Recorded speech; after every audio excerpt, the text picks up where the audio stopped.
Good Will Hunting has been one of my favorite movies for years, and I've watched it at very different points in my life. But watching it again recently, during a time when my own life hasn't exactly gone according to plan, I noticed something about this movie that I'd never really appreciated before. This is supposed to be a movie about potential. Will Hunting has been given a gift almost nobody else has. He's a once-in-a-generation genius who can solve mathematical problems that stump some of the smartest people in the world. And by every convention of Hollywood storytelling, we know where this is supposed to go. Will is wasting his life. Someone discovers how special he is, he overcomes his troubled past, and eventually, he learns to use his gift and becomes the extraordinary person he was always capable of becoming. It's the classic hero's journey. Except, that's not quite what happens. Will doesn't become a famous mathematician. He doesn't take the prestigious job. He doesn't prove everyone wrong by accomplishing something extraordinary. He gets in a car and goes to see about a girl. And that ending is more significant than you might think. Good Will Hunting hits me differently now than it used to. There have been moments in my own life recently where I've looked around and thought, this isn't how I wanted my life to turn out. And once you admit that to yourself, a much harder question follows. What do I actually want? Not what my life was supposed to look like. Not what would look impressive to other people. What would I actually want to be different about my life? What would actually make me happier? That's a surprisingly difficult question to answer. And I think it's the question Will spends almost the entire movie trying not to answer.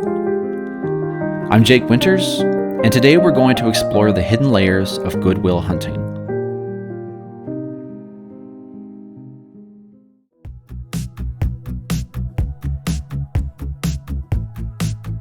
The most obvious thing about Will Hunting is that he's brilliant. But his intelligence isn't just a gift. It's also his armor. We see this almost immediately. When a Harvard grad student tries to embarrass Chucky at a bar, Will steps in and completely dismantles him. He remembers the books the student has read, recognizes where his arguments came from, and humiliates him in front of everyone. It's an incredibly satisfying scene.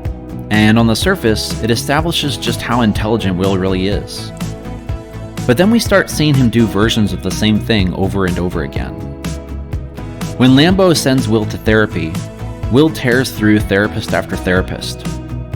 He mocks them, manipulates them, and figures out exactly what he needs to say to make them uncomfortable. And then he meets Sean. Before their first session is even over, Will has already figured out how to hurt him. He looks at Sean's painting, starts analyzing it, and eventually makes it personal. He starts insulting Sean's wife, a woman Will knows absolutely nothing about, and Sean retaliates in anger. Will does this whenever someone gets too close. He turns the interaction into an intellectual contest, and that's a contest Will knows he can win. That's the irony of Will's intelligence. Everyone else thinks it's the thing that can save him. Lambo sees Will's mind as his ticket out of South Boston. It can give him a career, money, prestige, basically any future he wants. But Will uses that same intelligence to make sure nobody can reach him. And that's why the park bench scene is so important. Sean doesn't try to beat Will intellectually. Instead, he points out the limits of Will's intelligence. Will can tell Sean everything there is to know about Michelangelo, but he can't tell him what it smells like inside the Sistine Chapel. He can quote books about war, but he's never had to fight in one. He can talk about love, but he's never truly opened himself up to another person. Will has accumulated an extraordinary amount of knowledge about the world, but Sean understands something Will doesn't. Knowing about life isn't the same thing as living one. And for once, Will doesn't have a comeback. He just sits there because Sean has taken him somewhere his intelligence can't protect him. And that becomes even more important when you look at the life Will has built for himself.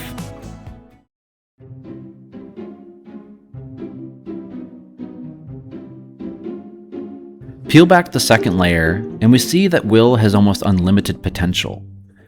But potential has one very convenient property. As long as you never test it, it can remain unlimited forever. Will works construction. He works as a janitor. He hangs out with the same friends he's known for years. And none of those things are inherently wrong. There's nothing wrong with working construction or spending time with your friends. The problem is that Will doesn't seem particularly happy with the life he's built, and yet he refuses to fully commit himself to anything that could fundamentally change that life. That allows Will to remain someone who could do anything. Think about what happens if Will actually becomes a mathematician. Suddenly, we find out exactly how good a mathematician Will Hunting really is. Maybe he becomes one of the greatest of his generation. Maybe he doesn't. Maybe the work bores him. Maybe he fails. Maybe he discovers that being extraordinarily talented at something doesn't mean he actually wants to spend his life doing it. But as long as Will stays on the outside, none of those possibilities ever have to become reality. His potential remains hypothetical, and therefore perfect. He gets to remain the construction worker who could have been one of the greatest mathematicians in the world. We see the same pattern with Skylar. Their relationship is going well until suddenly it requires something from Will. She wants him to come to California with her, and now Will has to make a choice. If he goes with her, the relationship could fail. Skylar could eventually leave him. He could discover that he gave up his life in Boston for something that didn't work. So instead, Will destroys the relationship before any of that can happen. Skylar tells him she loves him. Will tells her he doesn't love her. And we know it's bullshit. But that's the advantage of rejecting Skylar first. If Will leaves, then Skylar can't leave him. Will has built a life where almost nothing can truly be taken away from him because he refuses to fully commit himself to anything that he could lose. And maybe that protects him from some pain, but there's a cost. You can build an entire life around avoiding pain and still wake up one day realizing you don't actually want the life you've built. And that's where Will's supposed independence starts looking very different.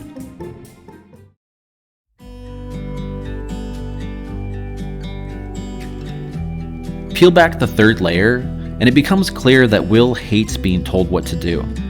The moment someone tries to choose his future for him, his instinct is to resist. Lambo lines up prestigious job interviews, so Will mocks the interviewers or sends Chucky in his place. Skylar asks him to come to California, so Will finds every possible reason why it won't work.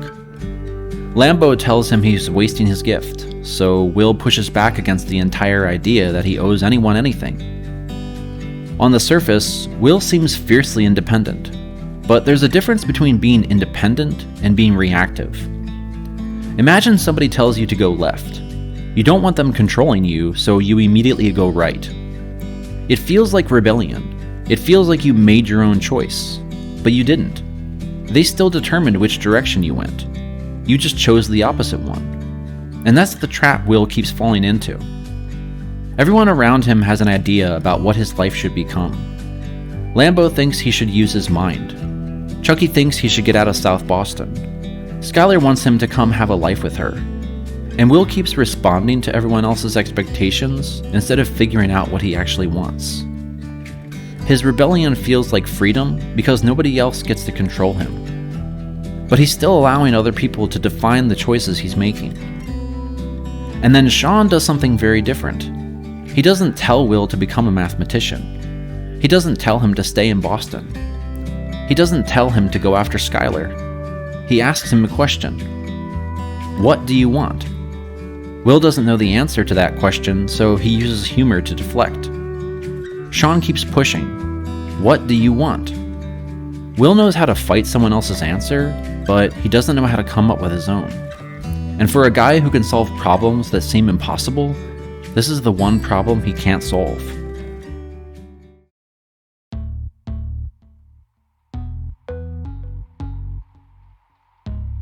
Once we get to the fourth layer, we notice that there's something interesting from a writing perspective about making Will a mathematical genius.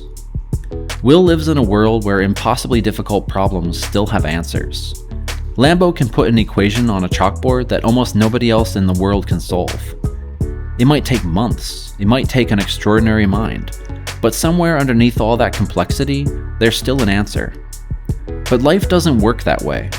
There's no equation Will can solve that tells him whether he should stay in Boston or move to California. There's no proof that tells him whether Skylar is the person he should spend his life with. There's no objectively correct answer to whether he should work construction or become a mathematician. There isn't even an objectively correct answer to the question at the center of the movie. Should Will use his gift? Lambo certainly thinks so, and it's easy to understand why.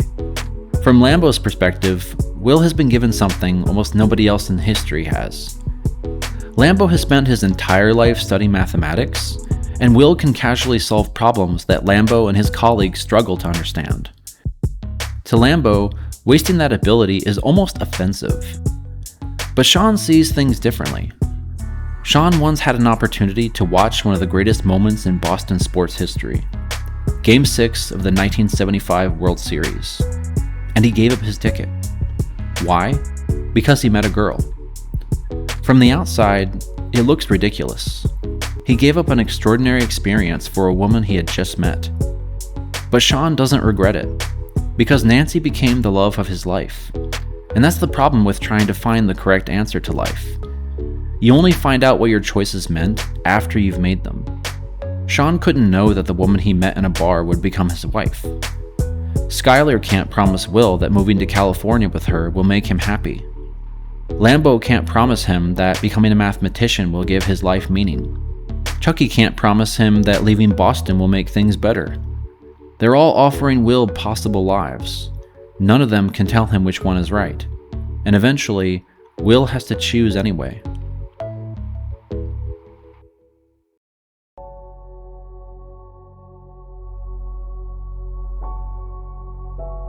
This is the deepest layer of Good Will Hunting for me. Eventually, Will has to choose. Not because he knows what will make him happy, not because he's figured out the correct path, but because it's his life to choose. And that's what makes the ending so beautiful. Will isn't choosing happiness, he's choosing the possibility of happiness. There's an enormous difference. We have no idea what's waiting for Will in California. Maybe Skylar takes him back. Maybe she doesn't. Maybe they get back together and 6 months later they realize they're not good for each other. Maybe Will hates California. Maybe he eventually decides that mathematics really is what he wants to do with his life. The movie doesn't tell us, because for once, Will doesn't need to know the answer before he acts. And the movie has actually been preparing us for this moment the entire time. In one scene, Sean tells Will about meeting Nancy and giving up his ticket to the World Series because he had to see about a girl.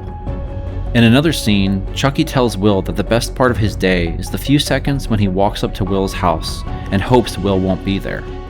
He hopes Will will leave without saying goodbye.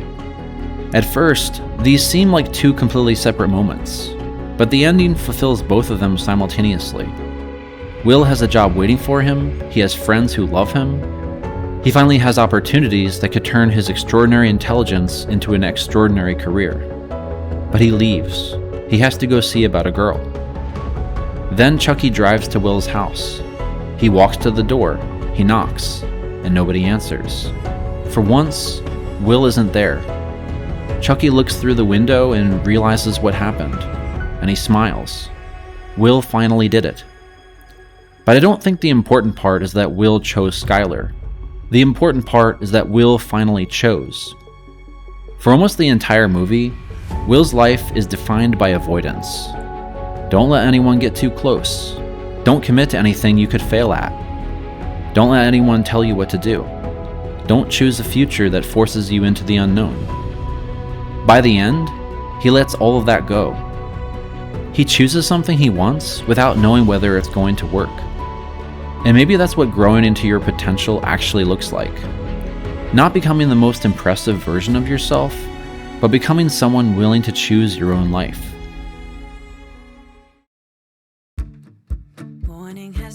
I think that's why Good Will Hunting means more to me now than it used to. Sometimes life doesn't turn into the version you pictured when you were younger.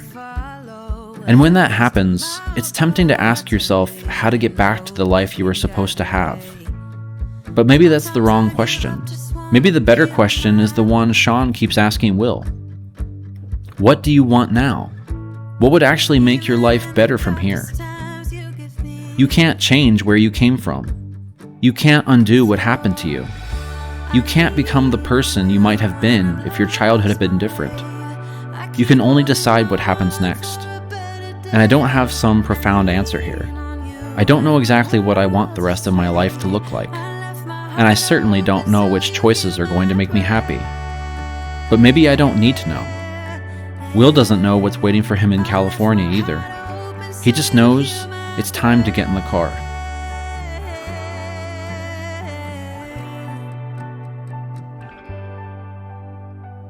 If you enjoy videos about movies, storytelling, psychology, and writing, I'd love to have you subscribe. I post new videos every Wednesday. And let me know in the comments, has there ever been a movie that hit you completely differently because of what was happening in your own life? I'd love to hear your perspectives. I'm Jake Winters. Thanks for watching, and I'll see you in the next one.